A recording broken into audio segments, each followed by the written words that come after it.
Kate Deli Show. In our defense, they did leave us unsupervised. The show starts now. I used to believe everything I'd see on the news, but that's before I discovered a brain. A brain is meant for everyday use. Those living with moderate to severe stupidity have seen immediate improvement in common sense with a brain. I thought the government had my best interests at heart, and then a friend told me about a brain. Talk to your doctor about what news sources you obey. A brain may also lower your desire to take life-altering advice from celebrities. Getting lectured about my carbon footprint from people with 3 private jets used to make sense. But thanks to a brain, now I can think for myself every day.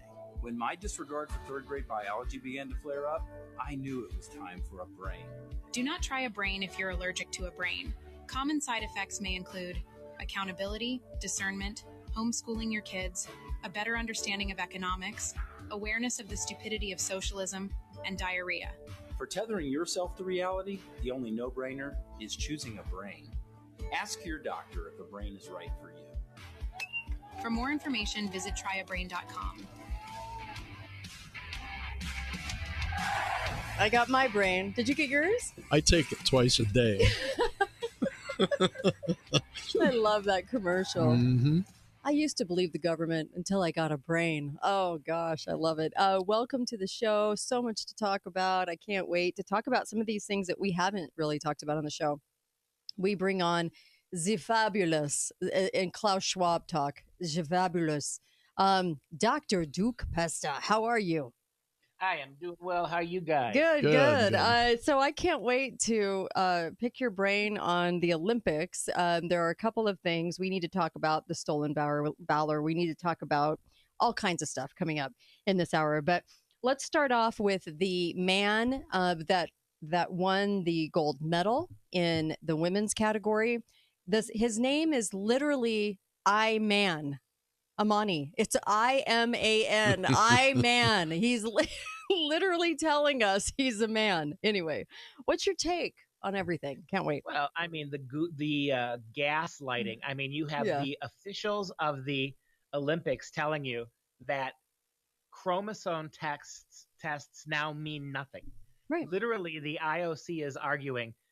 One of the head guys said it's possible to know who is male and who is female. This is what they're telling you. Then notice that the Italian boxer who quit after one punch, the woman saying, I have never been hit so hard in my life. Right. Within 24 hours, they made her apologize. And then you had all those photo ops later in the games. All these women, all these female athletes, most of them not boxers, women who were not going to get punched in the face by this guy, were rallying around him. You know, I'd love to say to those women gymnastics, some of the other female athletes, how would they feel if that guy was a bicyclist like them, or a wrestler, or a weightlifter, or a swimmer like them, and then taking their medals away? Somehow I don't think they'd be quite so happy. And I guess my immediate takeaway is the only people who can fix this are women. Until the day comes when all the female boxers refuse to fight that guy, or when women say, I'm not getting into the pool with that man. Until that happens, until an entire group of women are willing to do that, you're not going to have this change. And that's the problem, because this is going to sound terrible, but I'm going to stand by it. Women are so much more suggestible emotionally than men are. Men can, the old dynamic, we're talking about the fact that men exist and women exist. And that means generally men default more to what is logical. Women are more manipulatable on emotion. Yes. And that's how the globalists are winning women. You're right. No, you're absolutely right, Uncle Milty. It is, 100%. However, I have started to wonder about this theory that you can't tell the difference between men and women, because when I look in the mirror, I feel like giving them a kiss. Oh my gosh, you're so weird. Wow. Okay. Yeah. It was funny. I was having this conversation with my sons, and my sons were, I don't understand why women need details. Why we're so, give me every single detail. What were people wearing? What were, what this, what that. And if you ask a guy about an event, it was fine. It was good, and we're so different.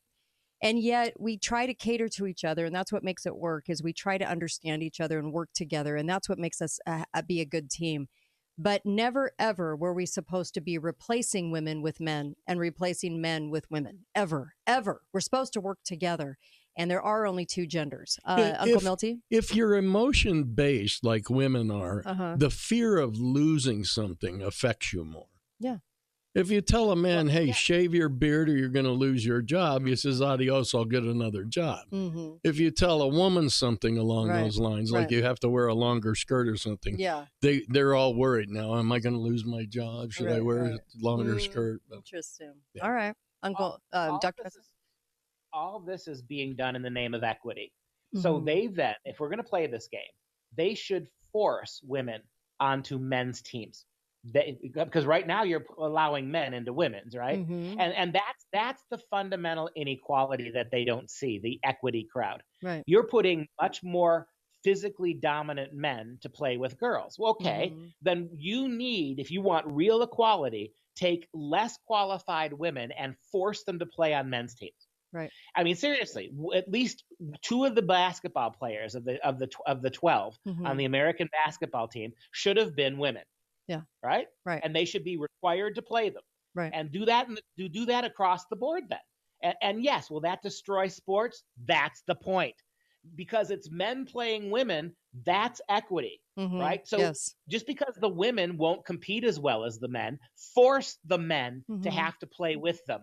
Because that would change everything. Can you imagine what the final basketball game would have been like if each of the two, France and the United States, had to play significant hours, minutes in the game with much less qualified women? It would stick out like a sore thumb. And then if you say to me, well, it undermines the competition, you go right back and said, doesn't men playing for women do every argument you can make against unqualified women playing with men? Once you can turn every one of those back on men playing women. Right. No, okay, Uncle Milty. No, they often use the argument that, well, with women playing with men, the women could get hurt. Well, wait a minute. Right. With men playing with women, the women can get hurt. It works both ways. That's the lie of this, right? Yep. That's what I was trying to say. This is the lie. And it's a deciduous lie. It's unbelievable in the sense that we won't let women be forced to play with men. Right. And the men have to adjust to their levels of play. No. But we can put men in women's sports and they can dominate. And here's the problem. Because 6 out of 10 female athletes feel sorry for him, and they gather around and they give him girly hugs because he's wearing a ponytail. He must be like us. Meanwhile, he's 8 inches taller, and his biceps are larger than their thighs. And he has a man's clavicle, right? I mean, it's indistinguishable. Hello, it's a sign. That he's a male, and he looks like a man, guys. And he failed the other tests. For the other boxing championship game. So, that alone should have disqualified him. So they wanted a woke games. They wanted to shove this in everyone's face. And I saw his face after he won, and I'm sure, he's very exuberant about winning. What does he actually win, though? I mean, people on the world stage, the majority of people everywhere will look at him like exactly what they're thinking inside their head toward the way that he had to win and how desperate it was that he had to put himself inside a women's race because in a women's boxing match because he couldn't win in a male. So what is he actually winning? What is he actually getting from this in the long term? On top of everything else, he's suing because people hurt his feelings. He's now going to do a lawsuit because people said bad things about him. I mean, and by the way, can I make a question here? Sure.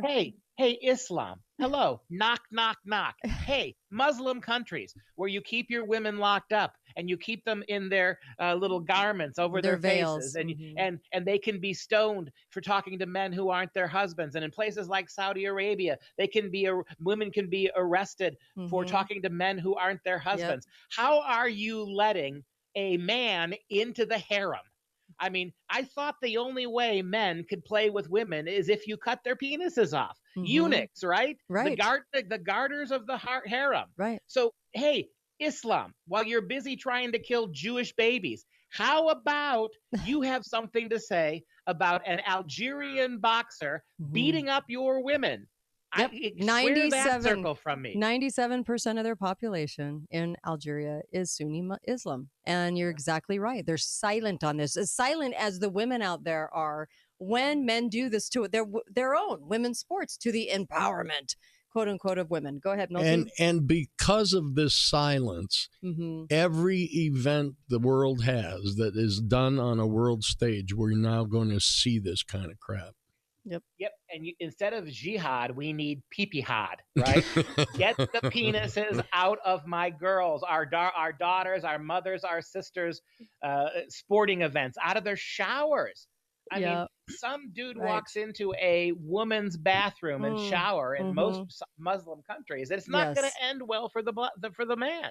Nope. I get it. And the silence is overwhelming, as it usually is, with a whole lot of hypocrisy served up. So here we are at the Woke Olympics, have still no idea, I mentioned this in the first hour, why Snoop Dogg was their mascot and why Tom Cruise is involved and why all these people were joined in on this to represent Paris? How odd is that? I mean, it's really, really, really strange. So there's so much about this that doesn't add up. And I just wanted to say that we're looking at a situation where Snoop Dogg was truly the focus of this Olympics. of all people, Snoop Dogg. Why? Well, he's always been very athletic when he got up off the couch. Why Snoop Dogg? I mean, this is insane, right? There's something very odd about this that's going on. So when they drug him out of the marijuana bin, I was like, what? Why? He's not even popular here. People laugh at him. Yeah, he's a joke. He's a joke. Why Snoop Dogg? It's bizarre. Pesto will be right back with us. We lost connection, but he'll be right back. And of course, don't go anywhere. Kate Daly Show. We have a lot to talk about. We're going to talk about the stolen valor for a moment. We're also going to talk about what they're requesting for the 2028 Olympics.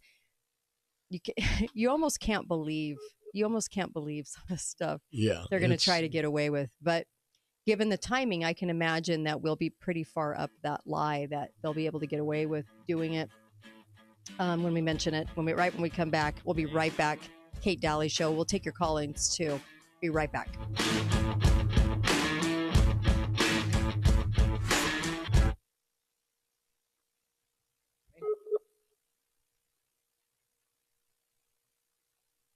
Are you there? Can you hear me? Yeah.